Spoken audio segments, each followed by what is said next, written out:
حق دو تحریک بلوچستان کے سربراہ مولانا ہدایت الرحمان نے بلوچستان کے وزیر اعلیٰ میر عبدالقدوس بزنجو کے ساتھ تحریری معاہدے پر عمل درآمد نہ ہونے اور اپنے مطالبات تسلیم نہ کیے جانے کے بعد 21 جولائی کو گوادر میں دوبارہ دھرنا دینے کا اعلان کر دیا ہے۔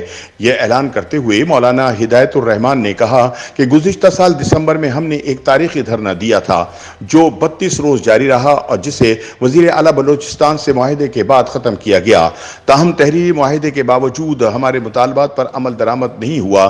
اس بار بھی ہمارا دھرنا تاریخی ہوگا اور اس میں لوگوں کی تعداد بھی زیادہ ہوگی۔ انہوں نے کہا کہ اب ہم اس وقت تک دھرنے سے نہیں اٹھیں گے جب تک بلوچستان کے ساحل سے ٹرالر مافیا، سرحدی علاقوں سے تجارت، منشیات کے اڈے، لاپتہ افراد کی بازیابی اور غیر ضروری چیک پوسٹوں کا خاتمہ نہیں ہوگا، ہم دھرنا ختم نہیں کریں گے۔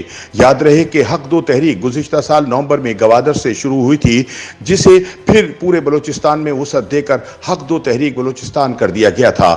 حق دو تحریک نے بلوچستان کے بلدیاتی انتخابات کے دوران اپنے حمایتی امیدوار بھی کھڑے کیے تھے، جن میں سے اکثر نے کامیابی حاصل کی تھی۔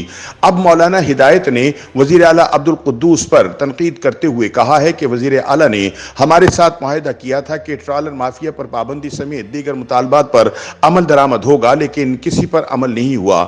ہم نے معاہدے کی خلاف ورزی پر دوبارہ دھرنا دینے کا فیصلہ کیا ہے۔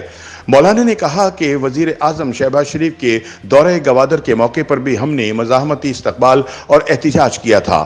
جہاں حق دو تحریک کے سربراہ عوام میں مقبول ہو رہے ہیں، وہیں وہ اپنے بعض بیانات کے باعث ہدف تنقید بھی بن رہے ہیں اور مکران سمیت بعض علاقوں میں ان کے خلاف مظاہرے بھی کیے گئے ہیں۔ اپنی ایک وائرل ویڈیو میں تعلیم حاصل کرنے والی خواتین کے حوالے سے اپنے بیان پر انہوں نے بعد میں معذرت کی تھی، تاہم ان پر اب بھی تنقید ہو رہی ہے۔ مولانا ہدایت الرحمان نے اپنی پریس کانفرنس کے دوران فرنٹیئر کور کو بھی تنقید کا نشانہ بنایا اور اسے بلوچستان میں حالات کی خرابی کا ذمہ دار قرار دیا۔